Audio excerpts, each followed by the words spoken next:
हर हर महादेव सभी भाई और सभी बहनों को।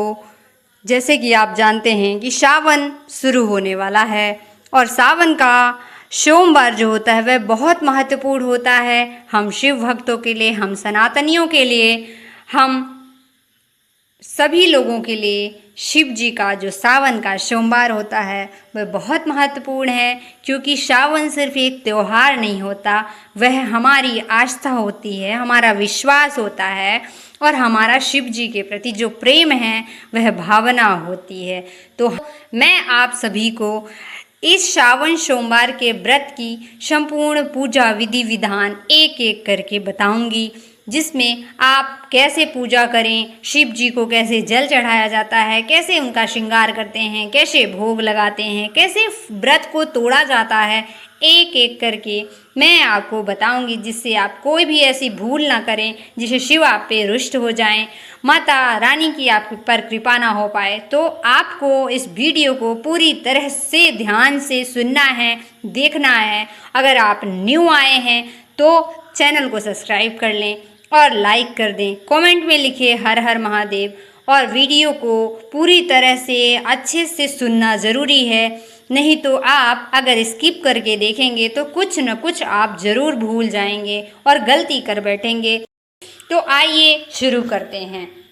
वैसे तो हमारे भोलेनाथ बहुत भोले हैं, उन्हें एक लोटा जल चढ़ा दो और धतूरे का फल तो वो उसमें भी रीझ जाते हैं, पर हमें कुछ नियम का पालन जरूर करना चाहिए जिससे हम पूजा में और ज़्यादा आशीर्वाद प्राप्त कर सकें। तो जैसे कि सोमवार की कल सोमवार है तो एक दिन पहले हमें 10 या 11 बजे के रात में खाना भोजन जो भी हम करते हैं रात का, उसे अच्छी तरह से कर लेना है। उसके बाद ना तो जल ना ही अन्न ग्रहण करना है। सूर्योदय के साथ हम उठ जाएंगे। आप नारी हैं, औरत हैं और पुरुष हैं, जो भी हैं, तो आपको स्नान सर से करने हैं, यानी बाल धुल के स्नान करना है, स्वच्छ होना है। और अगर आप पीरियड में हैं तो आप ये व्रत बिल्कुल ना करें, इसे स्किप कर दें, क्योंकि व्रत पीरियड में नहीं रहा जाता है। तो आप व्रत ना करें। पूजा जी, जब आप व्रत की पूजा ही नहीं कर पाएंगे, शिव जी को छू नहीं पाएंगे, तो इसलिए आपको व्रत नहीं करना चाहिए। जब आप शुद्ध हो जाएं फिर आप ये व्रत कर सकती हैं। तो सबसे पहले स्वच्छ कपड़े पहने। कपड़ों में आप 16 श्रृंगार कर सकती हैं। आप औरत हैं, नारी हैं और 16 श्रृंगार करके अगर शिव जी के पास जाएंगी तो वो बहुत खुश होंगे, क्योंकि अगर हम किसी विशेष जगह जाते हैं, किसी अच्छे इंसान से मिलने जाते हैं, तो हम कैसे बन ठन के जाते हैं। इसलिए वैसे ही हम जब शिव और माता पार्वती से मिलने जाएंगे तो हम एकदम तैयार होके जाएंगे। और जो भी नारियां हैं, सुहागन हैं, उन्हें तो ये ध्यान रखना चाहिए कि हमें 16 श्रृंगार करके ही विधि पूजा करनी है, यही नियम है। तो आपको सारे 16 श्रृंगार कर लेने हैं। कुंवारी कन्याएं हैं वो भी कपड़े पहने, आप साड़ी पहन सकती हैं, आप सूट पहन सकती हैं। तो उसमें कलर हो सकता है हरा, आसमानी और सफ़ेद कलर। ये शिव जी की पूजा के लिए बहुत शुभ माना जाता है। यही कपड़े पहने, और काला और नीला कलर बिल्कुल ना पहने, बिल्कुल ही अशुभ है शिव जी के लिए। तो आप ये सारी सामग्री आप रख लीजिए। सामग्री में होना चाहिए आपके पास चंदन, पुष्प, घी, अगरबत्ती, माचिस तो रखेंगे ही, साथ ही जो भभूति, भस्मी, गांजा मिलता है मार्केट से, आप उसको रख सकती हैं। धतूरा का फूल, धतूरा का फल, बीज जो भी है आपके पास रख सकते हैं। फूल तो बहुत ही आसानी से आपको मिल जाएगा। बेलपत्र वो भी आप रखिए, वो ज़रूरी होता है। तो ये सारी सामग्री आप रख लीजिए। और अश्वगंध जो भी है, इत्र है, भगवान शिव को चढ़ता है, भस्मी चढ़ती है, घी लगाया जाता है, घी का दीपक जलाया जाता है, तो घी जरूरी है। मध रख लीजिए, शक्कर रख लीजिए, दही रख लीजिए, दूध रख लीजिए, गंगा जल रख लीजिए। इतने में ही शिव का अभिषेक होता है। और अगर आप शिव जी के पास वस्त्र लेकर जा रही हैं तो ठीक है, अगर वस्त्र नहीं है आपके पास तो आप कच्चा सूत होता है, उसे जो मौली बोलते हैं, उसे रख लीजिए। शिव जी के ऊपर समर्पित करना है, ये कह के कि हम आपको वस्त्र दे रहे हैं, क्योंकि हम जब श्रृंगार करते हैं तो वस्त्र तो पहनाएंगे ना, तो इसके लिए कच्चा सूत, क्योंकि वो भोले भंडारी हैं तो हम जो भी दे देते हैं वो रख लेते हैं। साथ में अक्षत यानी चावल बिल्कुल नहीं भूलना है, चावल तो बहुत ज़रूरी है। सारी चीज़ें रखने के बाद आप मंदिर के लिए प्रस्थान करें। अगर आप घर में पूजा करती हैं तो ये सारी सामग्री रख लें, पार्थिव शिवलिंग बनाएं और उसकी अच्छे से पूजा करें और फिर उसे विसर्जित कर दें, जल में, प्रवाहित जल में विसर्जित कर दें। अगर आप मंदिर जा सकती हैं, आसपास कोई मंदिर है, शिव प्राण प्रतिष्ठित है वहाँ पे शिवलिंग, तो आप उस मंदिर में ज़रूर जाएं, क्योंकि मंदिर की जो एनर्जी होती है, जो ऊर्जाएं होती है, वो बहुत ही पॉजिटिव होती हैं, बहुत सकारात्मक होती है। वह हमारी सारी निगेटिविटी, सारे तकलीफ, सारे दुख को दूर कर देती हैं। सबसे विशेष है जल। जब आप जल चढ़ाएंगे तो जल, जो लोटे में जल लेकर आप घर से आई हैं, उसमें गंगा जल डालना है, 2 बूंद गंगा जल डालें और फिर शिव जी का अभिषेक करना शुरू करें। अभिषेक बहुत महत्वपूर्ण है कि शिव जी के ऊपर जल कैसे चढ़ाया जाता है, यही सब भूल करते हैं। बहुत से लोग यहाँ भूल कर जाते हैं और जल गलत तरीके से चढ़ाते हैं और इसकी उनको पता नहीं रहता है कि हम गलती कर रहे हैं। तो विशेष ध्यान दें। सबसे पहले आपको पता होना चाहिए कि जो हमारे शिव जी हैं, जो पूरी शिव जी की शिवलिंग जहाँ स्थापित है, वहाँ 33 कोटि देवी देवता रहते हैं, वहाँ प्रार्थना करते हैं, शिव जी का ध्यान लगाते हैं। तो सब शिवमय हैं, शिव में विराजमान हैं। तो इसलिए कहा जाता है शिव जी की पूजा कर लो, सारे देवताओं की पूजा हो गई। तो सबसे पहले हम पूजा करेंगे, सबसे पहले हम जल चढ़ाएंगे गणेश भगवान के पास, ओम गम गणपते नमः बोलते हुए। फिर हम कार्तिकेय जी की जगह पे जल चढ़ाएंगे, ओम कार्तिकाय नमः। फिर अशोक सुंदरी की जगह ओम अशोक सुंदरी नमः। फिर माता पार्वती को जल चढ़ाना है तो चलहली के चारों ओर घुमाएंगे, माता पार्वती का नाम जगत जननी जगदम्बा माँ पार्वती माँ अम्बा बोलते हुए शिव जी के ऊपर जल गिराना शुरू करेंगे, जल चढ़ाना शुरू करेंगे शिवलिंग पे। तो आप बोल सकते हैं साम विश्वदा शिव, ओम नमः शिवाय, श्री शिवाय नमस्तुभ्यम या हर हर महादेव, जैसा आपको मंत्र पढ़ना है वह मंत्र पढ़ते हुए आप शिव जी को जल चढ़ाएं। फिर जो बासुकीनाथ हैं उनके ऊपर थोड़ा सा जल चढ़ाएं। फिर जो कलश रखा रहता है शंकर जी के ऊपर, उस घड़े में थोड़ा सा पानी डालता है और उसके बाद बिल्कुल भूल ना करें, थोड़ा सा जल बचा के रखें। यही विशेष है, आपको नंदी बाबा को जल जरूर चढ़ाना है। उसी लोटे वाला जल जो शिव जी को चढ़ा रहे हैं वो बचा के रखें। और शिव जी जो नंदी बाबा हैं, उनका जो एक पैर होता है दाहिना वाला, वह थोड़ा सा उठा हुआ रहता है, उसी पैर में जल छोड़ना है नंदीश्वर भगवान का नाम लेते हुए। यहाँ पे आपका जो शिव जी को जल चढ़ाने का, अभिषेक करने का जो विधान है पूर्ण होता है, यहीं से जल चढ़ाना। फिर उसके बाद आ जाते हैं, फिर शिव जी को हम चंदन लगाएंगे, टीका करेंगे, बड़ी लगा देंगे, माता जी को लगा देंगे। उसके बाद हम फूल चढ़ाएंगे, बेलपत्र चढ़ाएंगे। आप 11 चढ़ा सकती हैं, 7 चढ़ा सकती हैं, 108 इंचामन चढ़ा सकती हैं। जैसे आपके पास बेलपत्र है आप वैसे बेलपत्र भगवान शिव को समर्पित कर सकती हैं। लेकिन शिव जी को चढ़ाने के बाद एक बेलपत्र जरूर बचा के रखिए, वो नंदी भगवान के लिए, क्योंकि कहा जाता है जो शिव जी को चढ़ता है वो नंदी भगवान को जरूर चढ़ाना चाहिए, वो उनके वाहन हैं।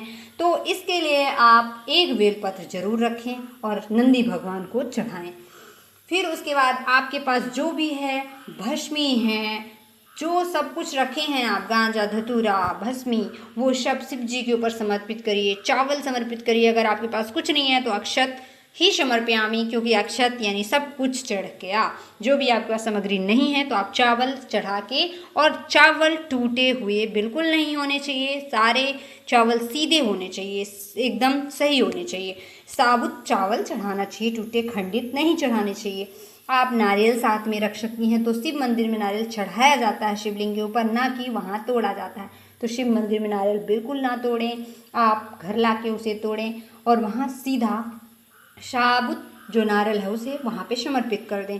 आप ऐसा कर सकते हैं। उसके बाद सब कुछ चढ़ाने के बाद आप मध चढ़ा दीजिए, दही दूध चंदन जो भी है सब कुछ शिव जी को समर्पित करें। फिर आप दीपक जलाएंगे, आचमनी देंगे और फिर आप भोग लगाएंगे। भोग में आप फल ले जा सकती हैं, कुछ भी मावा मिश्री आप घर से बना के ले जा सकती हैं या मार्केट से भी आप आसानी से मंगा सकती हैं। लेकिन याद रहे वो नमकीन कुछ भी नहीं होना चाहिए। भगवान शिव की पूजा में नमक वर्जित है, नमक बिल्कुल नहीं खाया जाता, ना ही भोग लगाया जाता है। तो नमक की चीज़ नहीं बनी होनी चाहिए, ये विशेष ध्यान दें। व्रत के दिन तो बहुत ज़रूरी होता है। तो मीठा कुछ भी होना चाहिए जो भगवान शिव को आप भोग लगाएं। उसके बाद आचमनी करें। भोग लगाते वक्त आप मंत्र बोल सकती हैं, ओम तुभ्यम वस्तुभ्यम गोविंदाय नमो नमः। इसका अर्थ है आपने जो हमें दिया है वही हम आपको समर्पित करते हैं त्रिदेव। तो आप अपने हिसाब से बोल सकती हैं कि भगवान आइए भोग लगाइए, आपके लिए मैंने ये भोग लाया है। आप अपनी श्रद्धा से बुला सकती हैं, भगवान को भोग दे सकती हैं, क्योंकि भगवान श्रद्धा के भूखे हैं, भोजन के नहीं। इसलिए आप अपनी इच्छा अनुसार उन्हें अपने मन से जैसा चाहें आप बुला सकती हैं। उसके बाद आप अचमनी फेरेंगे, भगवान को प्रणाम करेंगे और फिर आरती शुरू करेंगे। आरती करेंगे, आपको पूरी आरती आती है तो पूरी आरती गाइए, नहीं आती तो आरती ज़रूर उनके चारों तरफ दिखाइए। फिर माता जी को और जो भी भगवान वहाँ आसपास से नंदी भगवान को सबको आरती दिखाइए। उसके बाद कपूर जलाना बिल्कुल ना भूलिए। आरती के बाद आपको कपूर जलाना है और फिर कपूर की आरती करनी है अलग से। कर्पूर आरती होती है जो गौरा पार्वती माता को और भगवान भोलेनाथ को धन्यवाद करने के लिए की जाती है। तो आप उनका धन्यवाद करेंगे और उनसे क्षमा मांगेंगे कि हमसे जो भी पूजा में हमसे गलती हुई हो, हमसे भूल हुई हो, हमें माफ़ करें भगवान।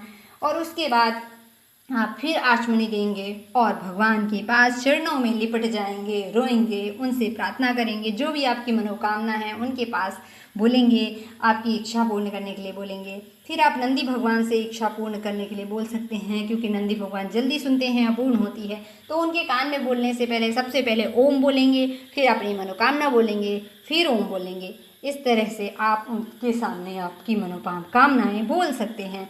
फिर उसके बाद आपकी पूजा जो विधान है, यहीं पे आपकी पूजा विधान समाप्त होती है।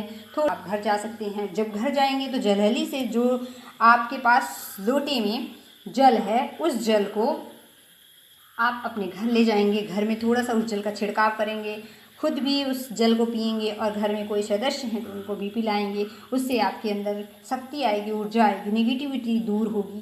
तो आप ऐसा काम करेंगे। पूरा दिन आप व्रत रहेंगे, फलाहार करेंगे और विशेष ध्यान, जब आप व्रत खोलेंगे तो फल से जल से खोलेंगे, कुछ मीठा खा के खोलेंगे। नमकीन आपके व्रत में नहीं खाना है, आप नमक नहीं खा सकते। शिव पूजा में नमक वर्जित है और सावन जैसे महीने में इसमें तो बहुत ज़्यादा वर्जित है, बिल्कुल नहीं खाना चाहिए। तो आप कुछ भी मीठा बना लें, खीर बना लें, हलवा बना लें, जो भी आपको अच्छा लगे वो बना के आप भगवान को भी पवाएं, आप भी पाएँ और जो भी हैं आसपास आपके उनको प्रसाद ज़रूर बांटें, क्योंकि प्रसाद देना चाहिए।